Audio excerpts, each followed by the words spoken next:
Yes. For our next speaker, I'm so honored to welcome, sorry about, I'm so honored to, I'm just standing by looking at you, sorry. Our next speaker is a visionary leader who bridges economics, spirituality, and human transformation. He holds a doctorate in environmental economics, is a former director at the World Bank, and has served as special representative to the United Nations. He also the founder and president of the Sambuling Institute for Human Transformation. And today, he will sharing a profound message titled, Reclaiming the Global Ethics in a Fragmented World, From Me to We and Them. Please join me in welcoming with deep respect and gratitude, Dr. Alfredo Sfeir-Younis. Thank you very much. Thank you for this invitation. Thank you to the Abbot and Vice Abbot for inviting me to come here. Venerable monks, ladies and gentlemen, the world is indeed fragmented, but the context of this fragmentation is this planetary society. What happens in one corner of the world affects everyone else. And I think it's very important to understand that in this planetary society, interdependence, interconnectedness are in their maximum expression. And this is very fundamental if we are going to address the fragmented world. I'd like to start by my conclusion, given the time for this presentation. If we want to reunite us, if we want to find integration, if we want to find oneness, it is very fundamental that we together construct a new planetary ethics. We need to recover an ethics that is based on wisdom and compassion. It is not about more material wealth. It is not about more material technology. It is not about markets and consumption. It is about creating the 200% society, a society that is materially rich and is spiritually rich at the same time. The point of departure in addressing the world fragmentation is to address our own inner fragmentation. The world fragmentation is the mirror image of our own inner fragmentation. And we find many forms of individual fragmentation. One of them is physical fragmentation, the way we treat our body, mental fragmentation, the way we treat our mind, emotional fragmentation, how we govern the self, and finally, there is a spiritual fragmentation, how do we nurture the being. This event proposed, to have wisdom and compassion as the key engines for eliminating fragmentation, and I want to address that specifically. How wisdom and compassion must become our inner engine to move forward and eliminate this fragmentation. How wisdom and compassion can become the two wings, of this incredible ego that fly freely all around the world. These two wings, wisdom and compassion, are fundamental. They are interdependent. They cannot be, the possibility to eliminate the fragmented world without both at the same time. But this process to eliminate fragmentation cannot be human-centric. We need to take care of human beings, sentient beings, and nature at the same time. This is very fundamental because most of the programs that we find around us are human-centric, at the expense of the environment and ecology, which today is the principal source of suffering, dukkha, social dukkha, the social suffering of the world. We have this fragmentation because we live in a duality between the self and the other, the individual and the collective. And this is what I want to address. How do we eliminate this duality between the being and the interbeing? And I added to the interbeing, the interwe, also us. That's why the title of my conference says From Me to We and Today. It seems that our mind is constantly searching for separability. It seems that our mind is very efficient in duality, and we need to bring it back to make it more efficient in integration. As it was said before, we are dominated by materialism, by individual materialism. This is very important to realize how this individual materialism is dominating even our spiritual life, which you just said before. And this is a social doctrine of separability. The essence of individual materialism is separability, is to fragment the world. It feeds on the social ego. It feeds on the divide, between human beings, sentient beings, and nature. So those who actually want to go through the path of wisdom and compassion, and they want to self-realize wisdom and compassion, I want to tell you that it's not a trivial proposition. Your age, you mentioned your age in your presentation. I flew from Chile the day of my birthday, a day and a half ago. I became 78. So it's very important to understand after 50 years of a spiritual life that to self-realize wisdom and compassion, we need to self-realize other virtues, other values, like love, equality, cooperation, justice, and so on, what makes your graphic very, very interesting to, approach and fill up, with other virtues and compassion. Thus, it is not only about the self-realization, for example, of compassion. It also requires simultaneously a commitment to create a compassionate society. It's not only about me, to have a spirituality of the me. We have to have the spirituality of the interbeing, teaching and hand, and the interwe. The interwe is the interbeing with those of us why I feel responsible. I'm closer to them. Communities, Sangha, is an interwe because we know we affect everyone in the world, but the ones that are closest, I take my personal responsibility.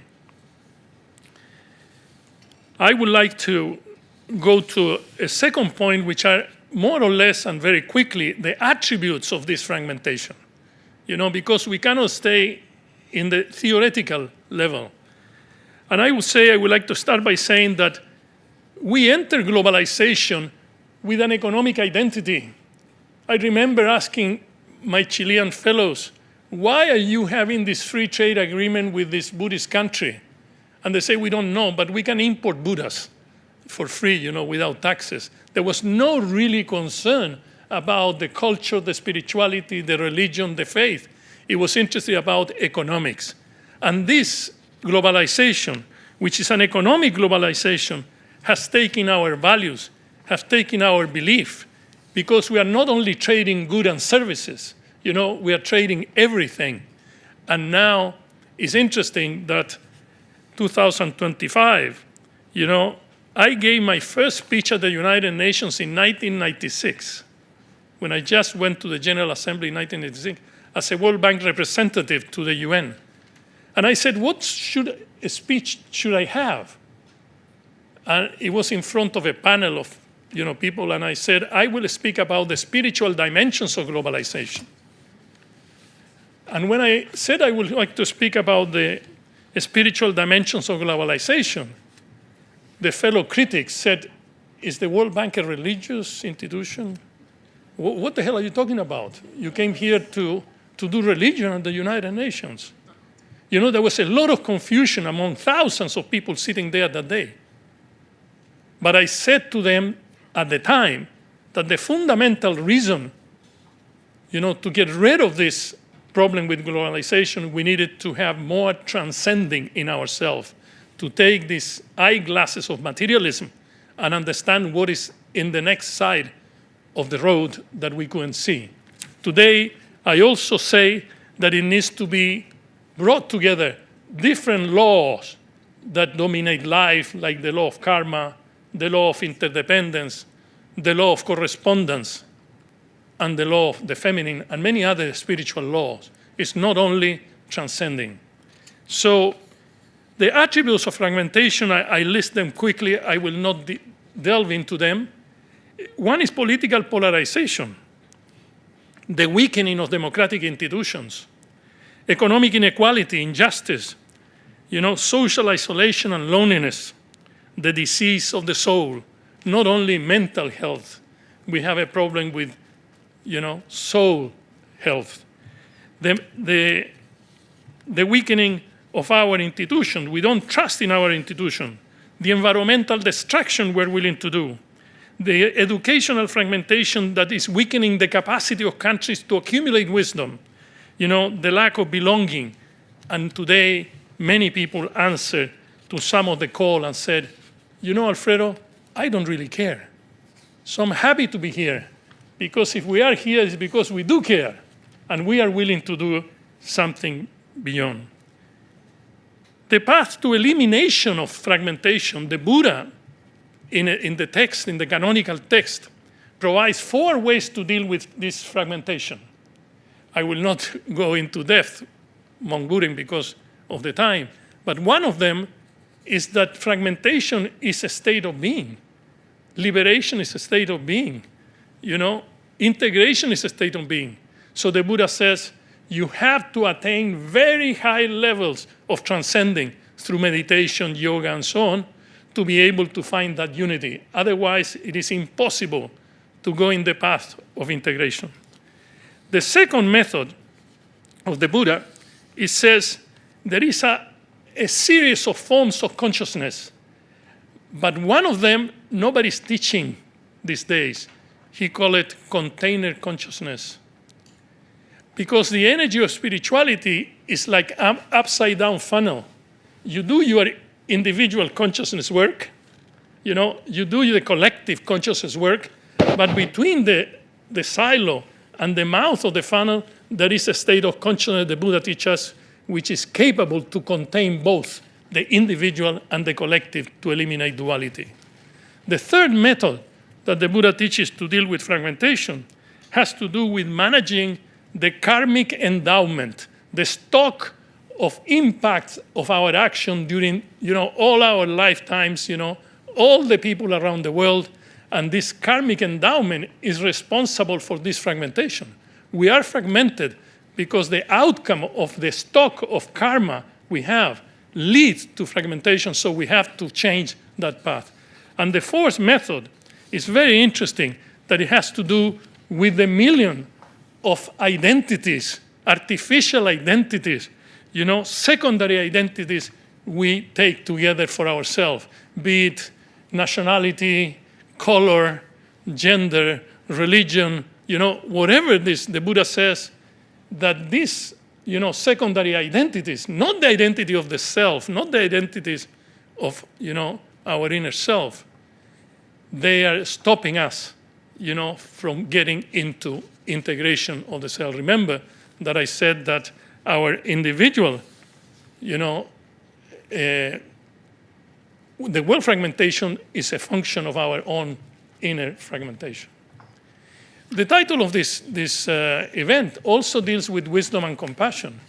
Each of these 2 virtues give for many conferences, but I like to say that wisdom and compassion are fundamental for the social ethics that I'm looking for as a way to deal with compassion in a planetary society. Compassion is not empathy or sympathy, because compassion requires an obligation and the commitment, the courageous commitment to resolve fragmentation, to resolve the duality. It's not that I feel what you feel. It's not that I have sympathy for what you feel. And this commitment needs to come out of this inner light. This commitment needs to come with a pure mind. Otherwise, We'll keep doing solutions that are absolutely irrelevant for the world. And let me tell you, I was at the World Bank for 30 years, so I know the type of solutions, you know. In a recent book, I wrote about a chapter on what does it mean to talk about a Buddhist solution. What is the difference of a Buddhist solution? I will give 2 examples, and then I end my presentation, because this is not a theoretical talk, but we need the canonical foundation. Otherwise, you know, we don't have the right vision to get where we want to go. The first example is the Buddha own text, you know, about what are the 5 instruments of environmental policy. And I'm fascinating because I was the first environmental economist of the World Bank. You know, I was very young. That profession, nobody understood. What is an environmental economist? What is this about ecology? I'm talking about the 70s, the early 70s. The 5 principles of environmental policy to deal with this fragmented world. 1, non-violence. I don't need to explain that. Second, abstention from taking lives. It's not about human beings. You know, we are destroying the natural forest. You know, we are doing many things of taking life, of many manifestations of life. Interconnectedness. That is to say, I am because you are. You are because I am. This is a path of togetherness. It's not a path, it's not a solo flight from Alfredo and said, oh no, I get enlightened by, you know, I cannot get enlightened if we not all get enlightened, really. The non-dominance as an instrument. There is no manifestation of life that has to dominate the other form of life. The Buddha, when he talks about environmental policy in the sutras, the first thing he says, we have the responsibility of nature. And the last one is very interesting, is the unconditional love for all beings. This is fundamental in environmental policy. Mahatma Gandhi used to say, if I don't love, I don't conserve. I will only conserve in the planet what I love. And this is fundamental. The second example is to begin to think about the components of the social ethic, you know, to eliminate fragmentation.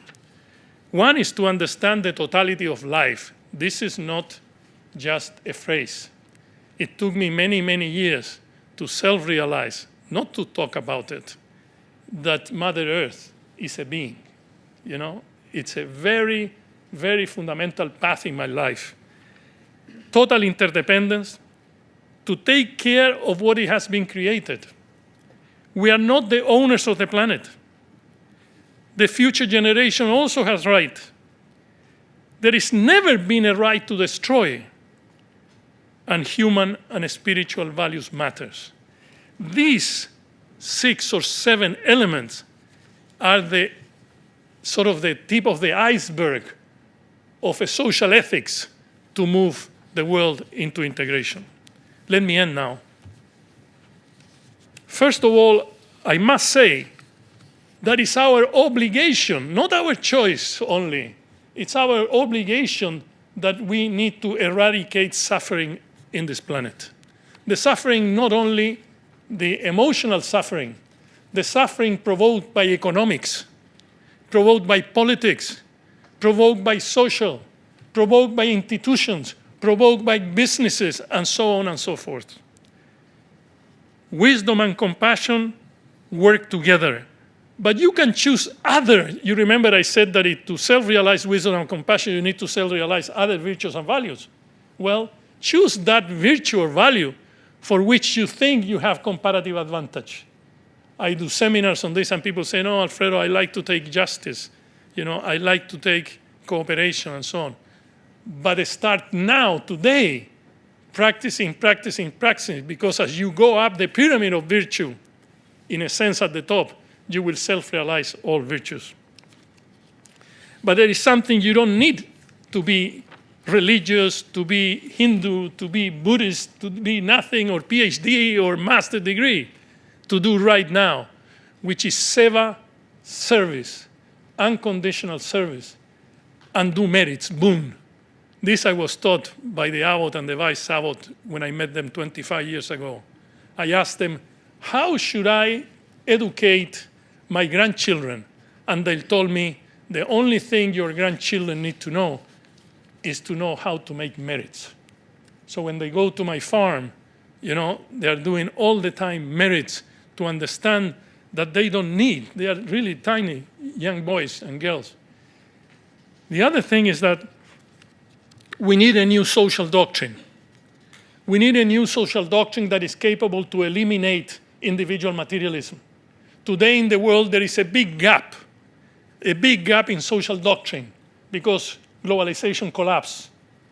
And this individual materialism is collapsing because it's not really satisfying the needs, the spiritual needs, and even the material needs of many people in the planet. My question to you today is, what is going to fill that gap? Who is going to fill that gap? This is the responsibility of a seminar, of a conference like this. I think that it's important that we become ourselves.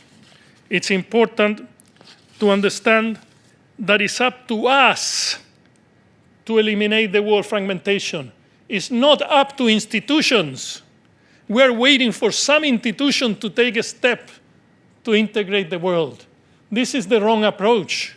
We live in the world of citizenry.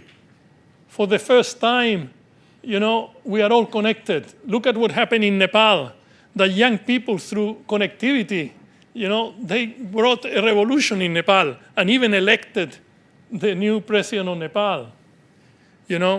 We have to be bold today because we are able to do it. Not only we are able to do it, we must do it. Otherwise, we should not be here.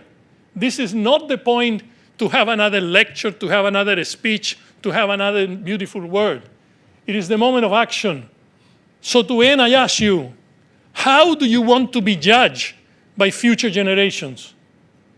Do you want to be judged by that person who never saw change? Do you want to be judged by the person who saw change but negated change? Do you want to be judged as a person who is always against change? Alfredo But. Do you want to be that person who is a victim of change like millions of people in the planet? Or do you want to be an architect of change? I want to be remembered by my grandchildren as an architect of change, and I hope you do too. Thank you very much.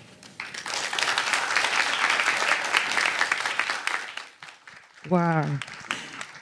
Such a powerful message. I was just sitting there and